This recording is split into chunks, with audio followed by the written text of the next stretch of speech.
Mr. Salman Khurshid, presently the Cabinet Minister of the Ministry of External Affairs, belongs, as we all know, to the Indian National Congress.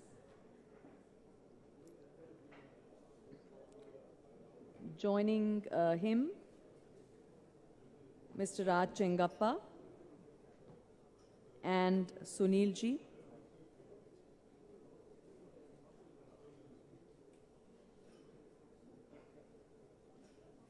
And the session is titled India's Connect with the World.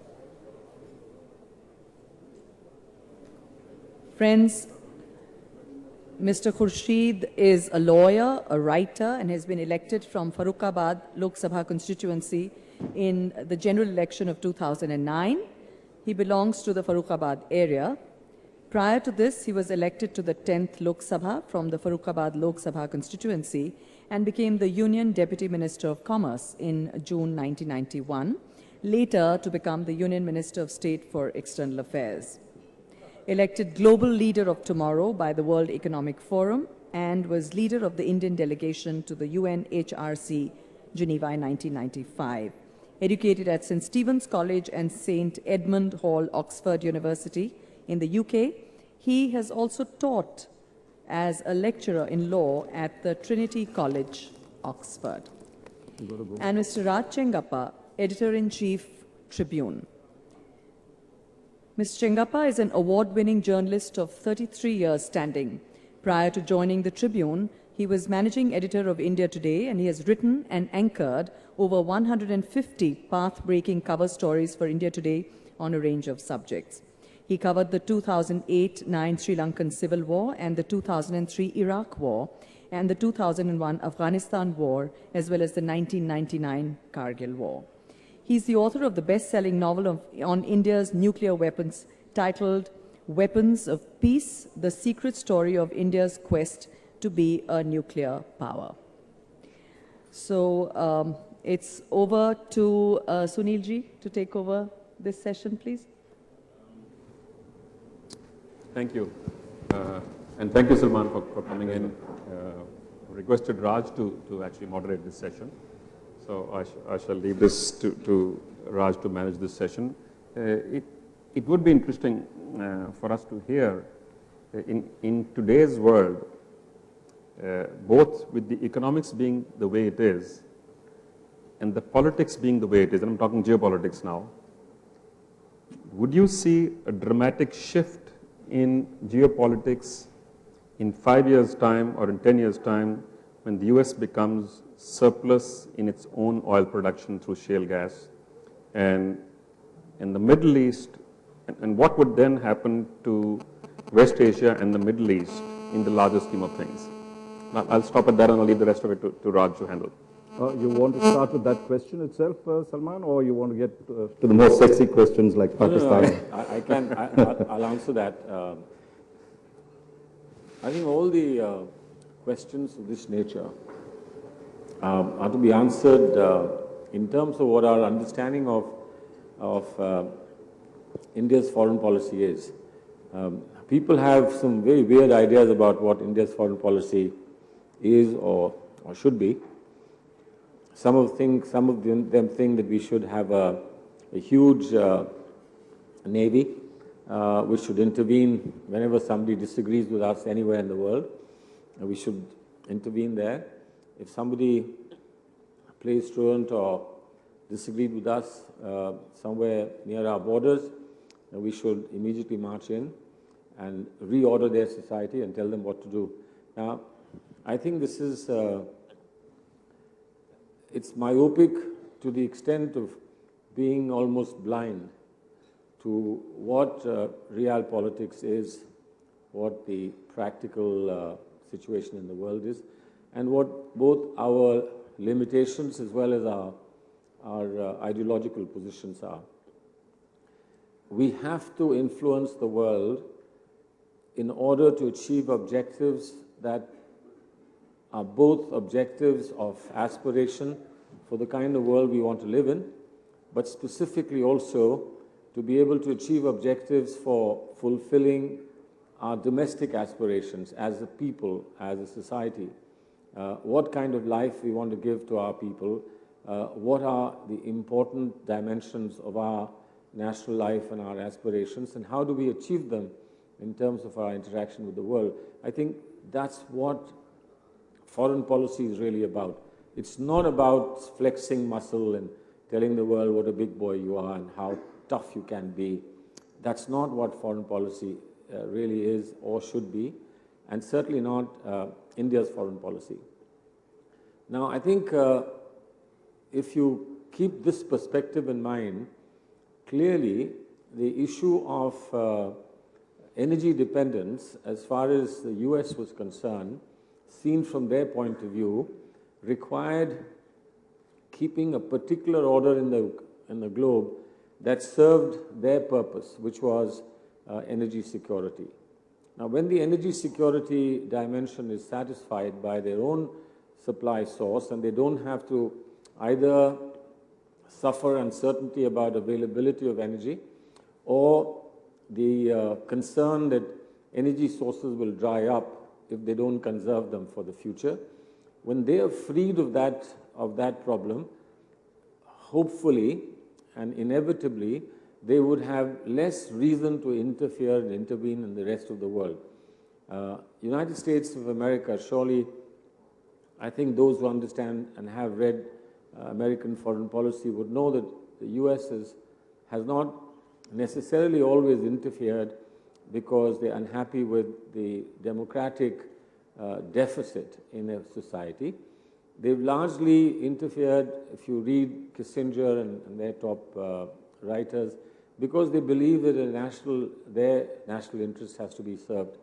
And sometimes, unfortunately, in the state of circumstances in the world, the national interest was served by supporting governments that were not necessarily democratic. Today, they have a different point of view. You talk about the Arab Spring, you talk about what the US is now doing in different parts of the world. They are actually claiming to be supporting democracy, which is fine as far as it goes, but essentially, it still remains part of reordering the world in order to ensure that the national interests are served, which is basically energy security. Now, if they are freed of that issue, perhaps they will begin to rework their thinking about foreign policy, about international relations, and we may therefore be more comfortable with the United States of tomorrow that doesn't have constraints of energy security and that could then deal with the world on the kind of merit that we would hope that everyone should. Now, we have, on the other hand, the opposite problem, which is that we have an energy security issue, and therefore, in order to address our energy security issue, we need to take some positions in the world. But our mix of principles and pragmatism, I believe, is far superior to what has been possible for the US.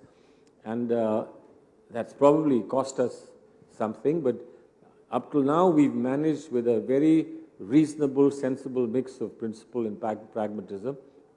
Let us see what happens in the future. But that's not part of the question. The question was really about the US. And I think, to the best of my ability, I've answered that question. Salman, I'd pick up something that you said, which is the ability to influence the world. We seem to have difficulty in influencing our neighbors. I talked to you recently and you described what Pakistan did at the LOC as a mosquito bite. And this was the beheading of the soldiers. What is our ability to influence Pakistan itself? And well, an elected government of Pakistan has completed 5 years and have now moved towards, hopefully, what would be peaceful transition from one elected government to another elected government.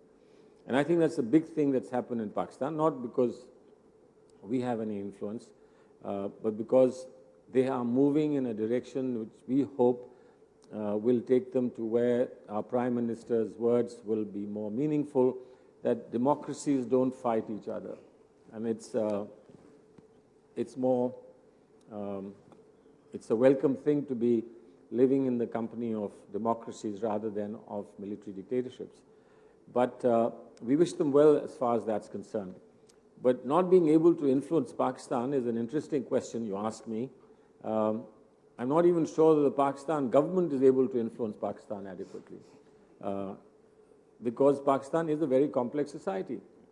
They haven't had the good fortune that we had of towering leaders who steered our independence into a stable democracy, a democracy that has been tested and tried many times over and survived in a wonderful way.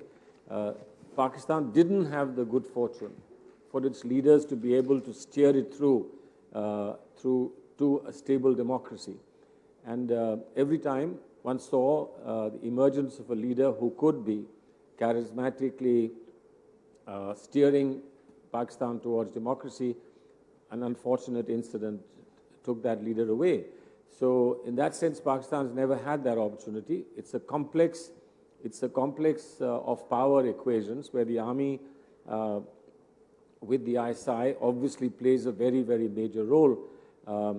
It's not easy to actually tell what is the mix at any given time in Pakistan, but we try to deal with whoever we think is the best person to be talking to, and obviously an elected leader is the one that we must talk to.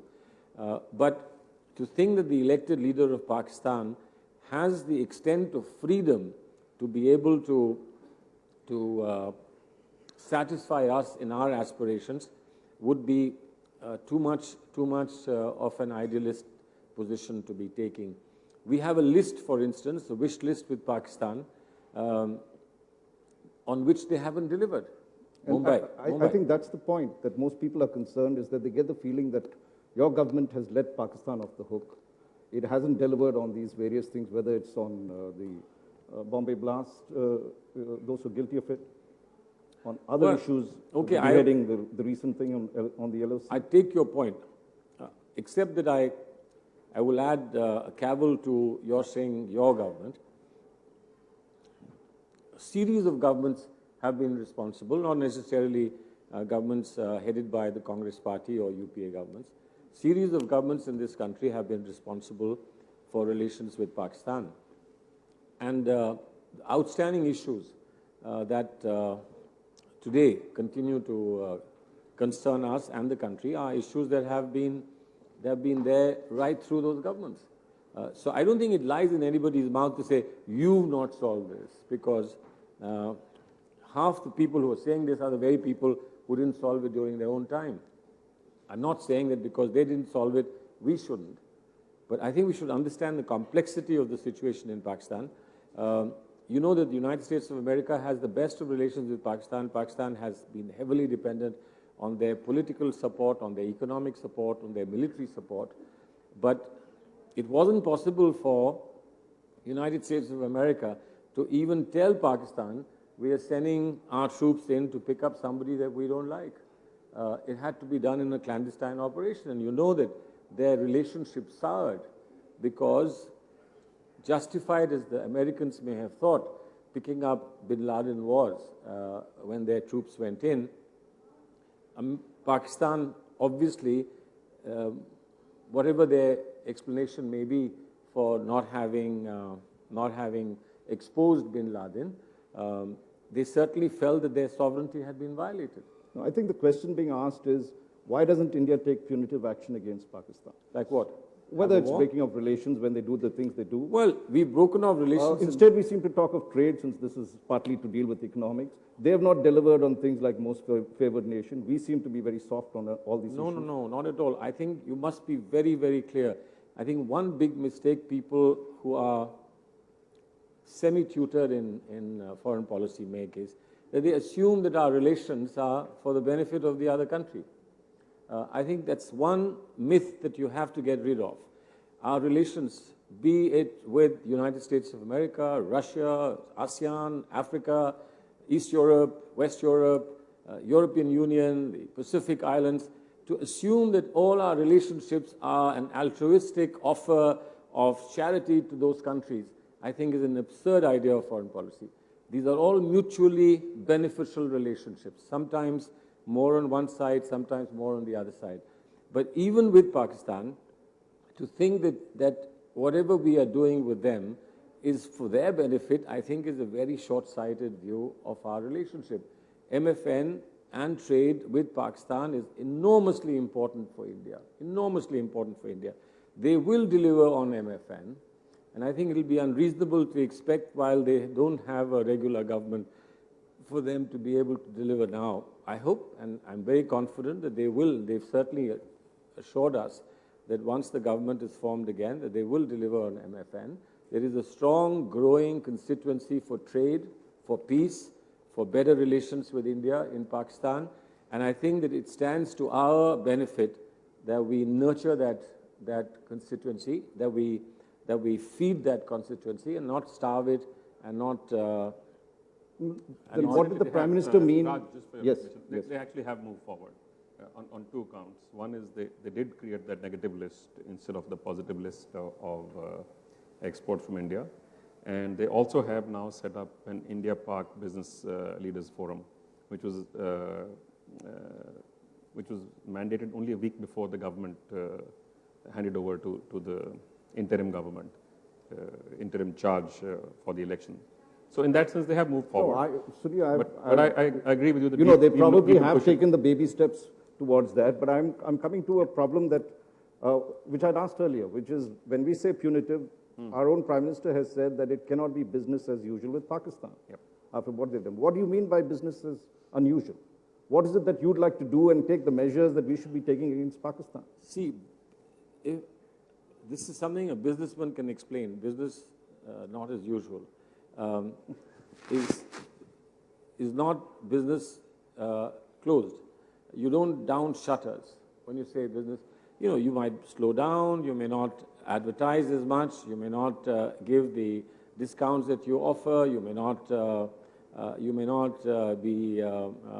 may not stock up your showroom as much as you would otherwise do.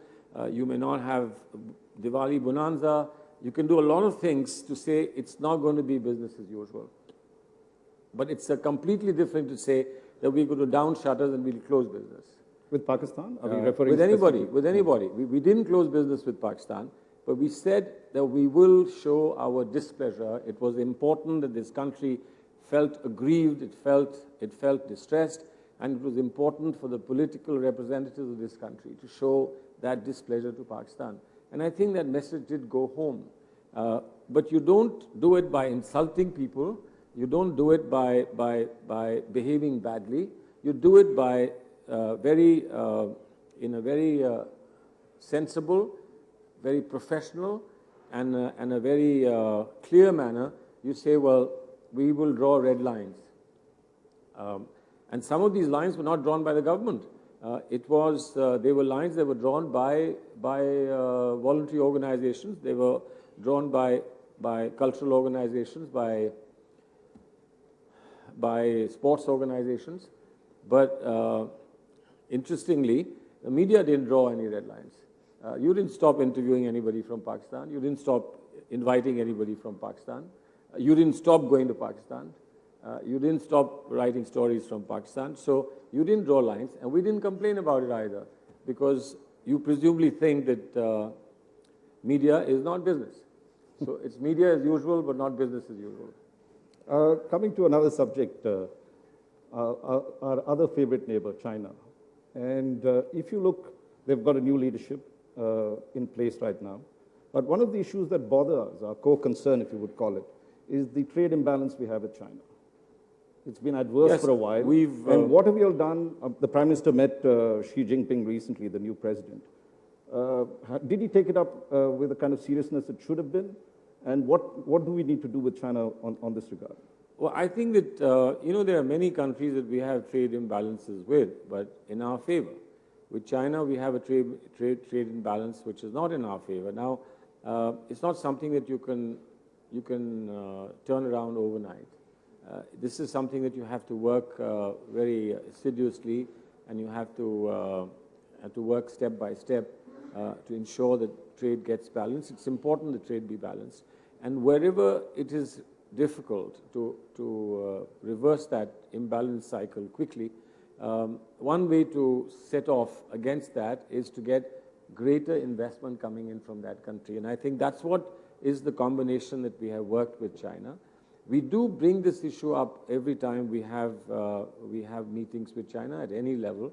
I will be going to China next month. What's the trade imbalance? $20 billion? It's quite significant. It's quite significant. But you know, it's largely due to two reasons. One, because of the structure of Chinese business and industry, the nature of the relationship between government and business in China, and of course our commitment not to create protective walls as far as trade is concerned. So this is a problem. We know it's a problem and it needs to be resolved. We are working on it. But till such time as it remains, we think that this can be set off with far greater investment coming from China into India. And that's something on which we see some positive movement. Now, Xi Jinping, before the BRICS summit, outlined what is almost a new punch shield kind of deal with India. And the Prime Minister also had maybe for 45 minutes, an interaction with him at Durban. What is your own assessment of the new Chinese leadership? And post the Prime Minister's meeting, how would their approach be to India? Do you see a change, a difference? Well, from the word go, the signals we've had from China are their intent to enhance what has, in fact, over the last 5 years become a very, very valuable and very substantively growing relationship. Our Prime Minister, I think, has had maximum number of meetings with his counterpart in China over the last 8 years. He had a signal from the outgoing government leadership in China that the new leadership will actually follow the path that they had laid out. And that's been reiterated in face-to-face meetings in BRICS summit at South Africa. They both have agreed to visit their respective countries. I have an invitation from the foreign minister to be there early next month. So I think that the building blocks are firmly in place. Both sides have a very, very strong impulse to work together, to work closely together. We have no major distractions. There have been issues. There are historical issues, and there are issues that arise between two large countries like India and China. There will be issues that will arise from time to time, but we don't see any issue that will derail or detract us from a relationship that we consider to be important and valuable, and a relationship that I think everybody else in the world actually thinks is a good relationship for the future, both of Asia as well as for the world. But if you look at our other core concern, and it's now 50 years since we had a war with China on the border, do you see any change in attitude in the way they've approached the border issue? Well, I don't know. I mean, the more things change, the more they are the same. And the more they are same, the more they change. I think that, if you were to ask me, has there been a dramatic shift in positions of either country, my answer is no. But if you ask me that has there been any deterioration in any dimension of our relationship, my answer again would be no.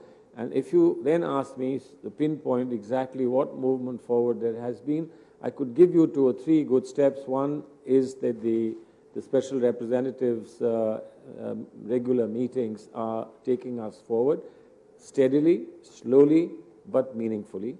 We also now have an arrangement that ensures peace and tranquility on the border.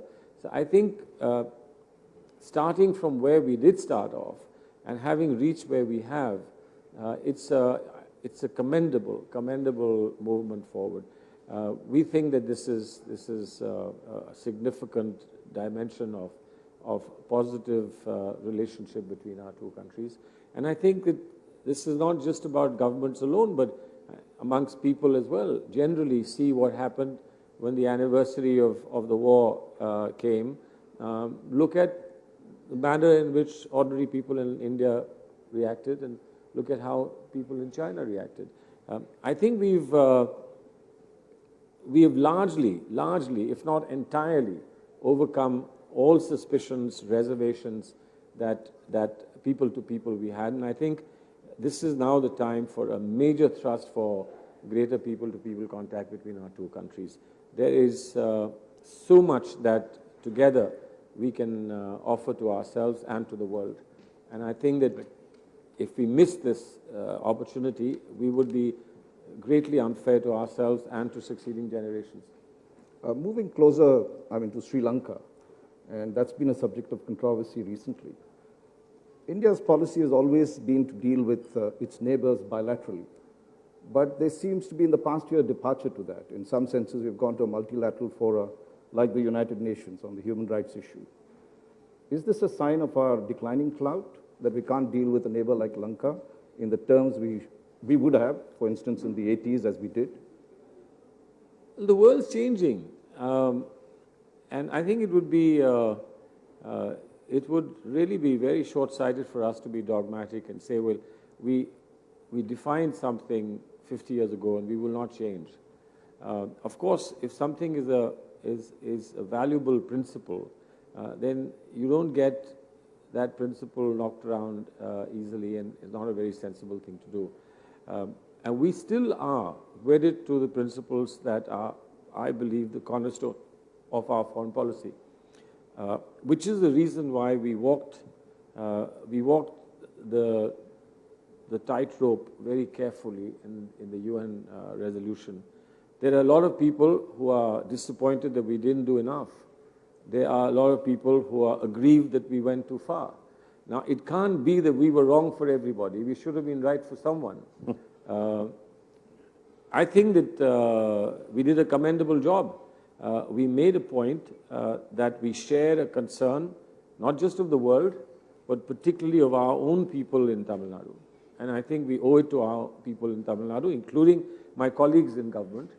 We owed it to them to make it very clear that there was dissatisfaction, if about nothing else, about things that between Sri Lanka and us, we had agreed would happen. 4 years, people said, is a very long time. Maybe 4 years is not a very long time, and you had 27 years of most horrendous violence, a lot of which has affected us, and a lot of this which has, of course, destroyed great parts of Sri Lanka, where we are now doing, I believe, as extensive an exercise in rehabilitation that anyone has ever done anywhere in the world. But it's not something that we are very that we need to praise ourselves for, because this is our human duty to a neighbor who has been a very good, solid friend. But at the same time, you never answered the question, which, as I said, we seem to be having diminishing clout in Sri Lanka, one. Secondly, if I may add to that, China has been doing its rounds, doing hoops around us in terms of investment in Sri Lanka. It's got a port there. It's threatening our vital interests. How are we conducting our foreign policy with the... Sorry, this is not how we see foreign policy. We don't see foreign policy as an exclusive area of influence that nobody else should interfere with or nobody else should enter. Why should we feel that we, after all these years, having arrived on the world stage with tremendous amount of applause and appreciation from the rest of the world, should feel unsafe and insecure about the presence of anybody else in our neighborhood? No, we are not. But we do think that we have a very special bond and relationship with countries like Sri Lanka, as indeed with countries like Bhutan, Nepal, Maldives, Bangladesh. These are all countries of our neighborhood, countries that we have historical bonds with, special relationships with, that we feel specially for them, and we are grateful that they have seen us as a very strong partner in their development, and we would want to keep it that way. But to think that, somebody else, China, United States of America, Russia, or anybody else coming into the region means that India will be sidelined? No. India is now at the high table. We are in the big league. I want to push this point a little bit more, Sure. Salman. So do you think we should not be concerned at all about what China is doing both on the economy front and on the security front in growing in Africa? The string of pearls, what they're establishing in the Indian Ocean, and also going into all of our traditional markets and literally around us in the entire neighborhood.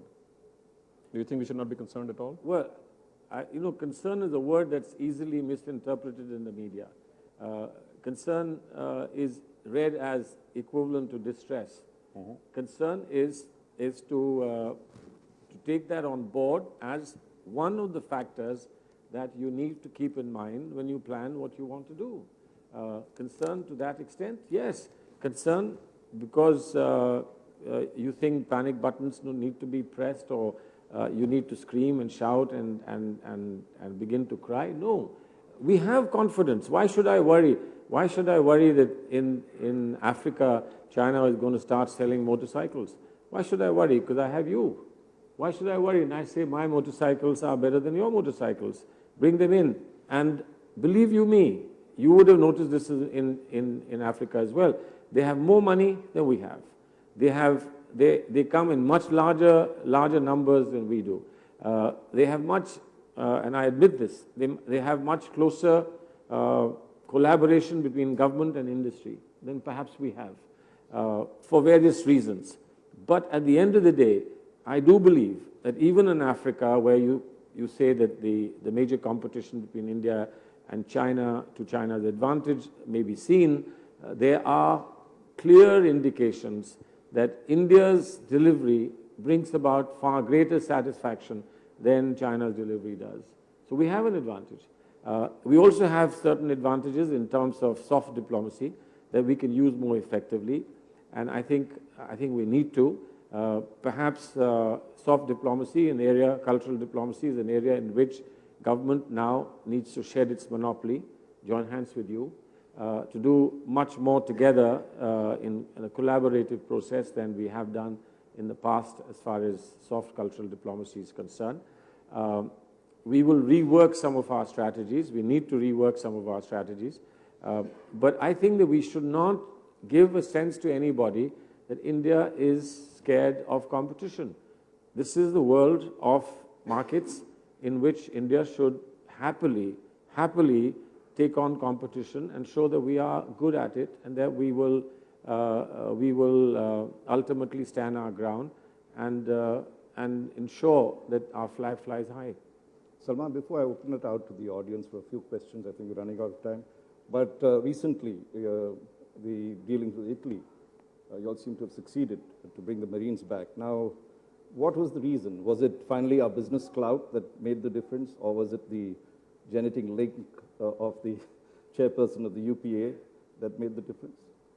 Why don't you think it might have been my charm that we persuaded them? I think that, again, you make too many people jump to too many conclusions about foreign policy. Italy did have a concern. They had a concern. I don't want to go into the merits because the matter will now be before courts. The trial has to take place. But Italy had a concern. And this is not just Italy. European Union had a concern. European Union and other parts of Europe have expressed this concern every time we've asked for extradition, every time we get into a situation in which an issue about trying somebody either of Indian origin or of a citizen of another country from Europe, the issue of death sentence arises. We haven't yet come to terms in this country with the concept of death sentence. There are many people in this country who don't like death sentence. Supreme Court also, I can't believe, likes death sentence because they use the English language in a very creative manner when they said, in rarest of rare cases, you can give death sentence. I don't know what rarest of rare case is, and in fact, they said, we will not give you an exhaustive list of rarest of rare cases, but from time to time, we will tell you, this looks like a rare case, this looks like a rarest of rare case. So it's not just rare case, it's a rarest of rare. Most people who teach grammar would say, no, you can't say things like rarest of rare cases. But there is such a thing. And there is a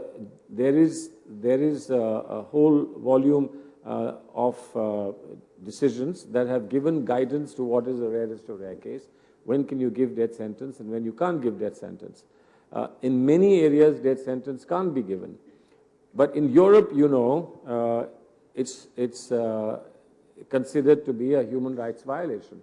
There is no death sentence in Europe. This was a concern that the Italians expressed to us. And we clarified very, very honestly. No guarantees. No guarantees. We can't give guarantees. How can I give guarantee on behalf of courts of this country? But I could clarify and say my understanding, our understanding of the law is as follows. And of course, to make it more authentic, reliable, sustainable, we put it through our law officers. It wasn't just my opinion. It was the opinion of the law officer, meaning the Attorney General. And we shared it with Italy. Italy trusted us, thought that that was reasonable and sensible. And despite the fact that their position was that there is no jurisdiction to try these Marines, they were good enough to bring the Marines back. And they said and underscored this fact that we have to keep our word. It is our word that we will bring them back, so we are keeping our word. And I think it's wonderful the way things turned out. Unfortunate that it should have led to some political consequences in their country, as it would have in our country. Their foreign minister resigned, if I'm... Yeah, well, their foreign minister resigned, and and our foreign minister didn't resign, so it must have gone right for us and not for them. But that's not what the media said. That's not what the media said. And unfortunately, everyone who berated us for not having got it right then didn't write the next column saying, well, we got it wrong. I think the important thing is that you can't allow little things to derail relationships that are built over decades, over centuries. And it's not just business alone. It is a lot to do with people-to-people contact, business, working together in Committee of Nations, working together in European Union.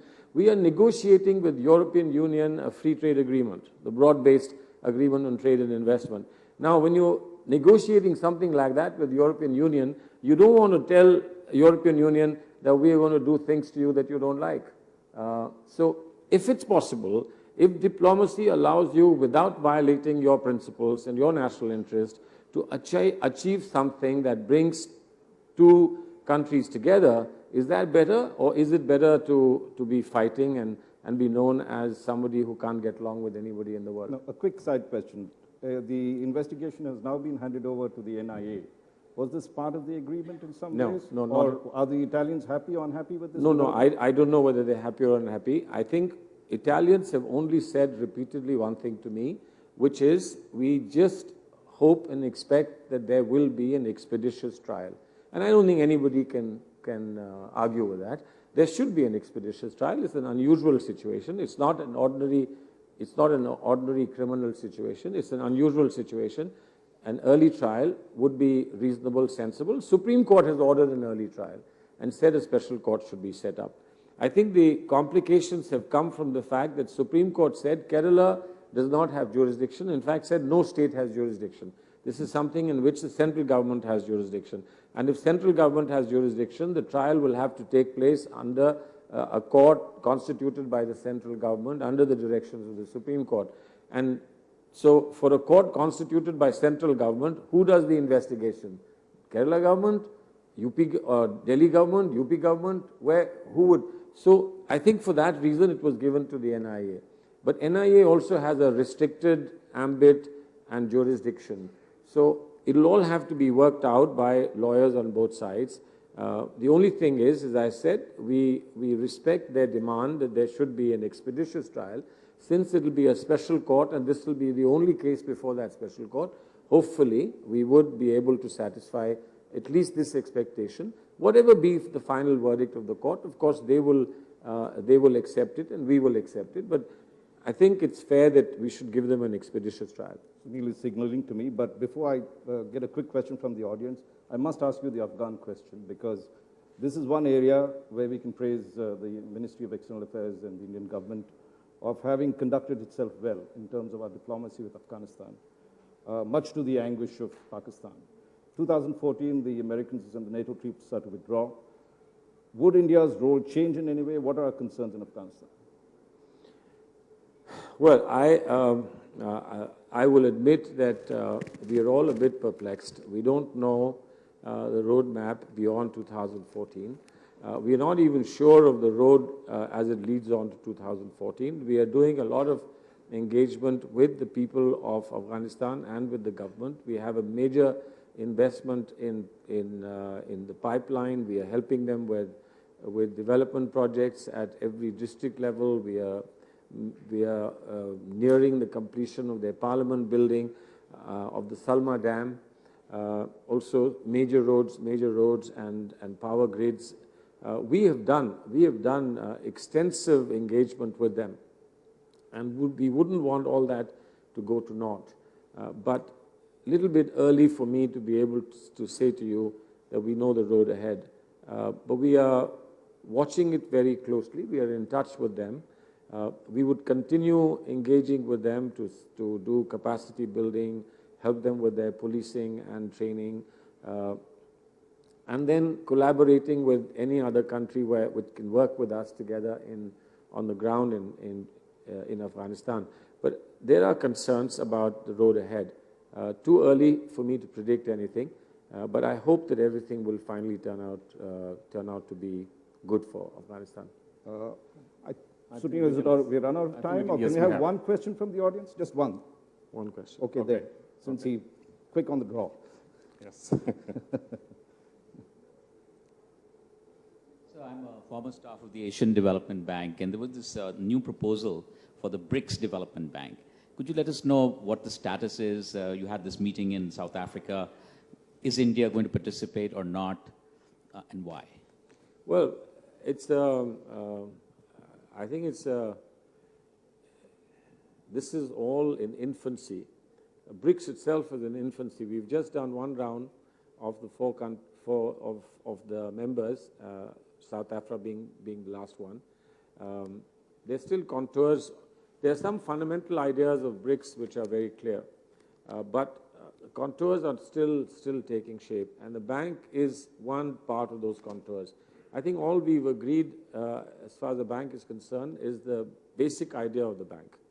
But what the bank will look like, a lot of other very important bank management issues, some issues about contribution, some issues about decision making, the actual board, stakeholders, those have been left to be worked out by groups that will be working and reporting back to the finance ministers, I think, every 3 months. But the basic principle, I think, has been agreed. We are on board, and we will, of course, make a substantial contribution that reflects India's growing role in the world, and certainly India's equal partnership of BRICS. Thank you. I'm forced to close this session. Thank you very much, Salman, for those very lucid answers. My pleasure. And we could have gone on for a while, but there's a next session waiting, I think. This is an interesting subject. Thank you very much. Well, allow me to thank you and congratulate you for getting so many good people together. I should have been here in the morning, but national security kept me away. Nothing else would have kept me away. But thank you very much, and delighted to be with all of you. My pleasure. Thank you very much, Mr. Khurshid and Mr. Raj Chengappa, for throwing light on India's connect with the world. May I request Sunil ji to please offer mementos to each one of them, please.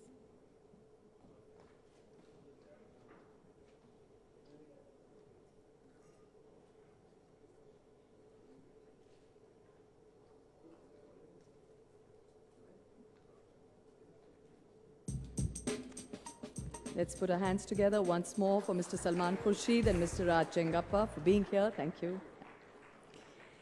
We move on to our next session, the Mindmine Exchange. We are fortunate to be joined this afternoon by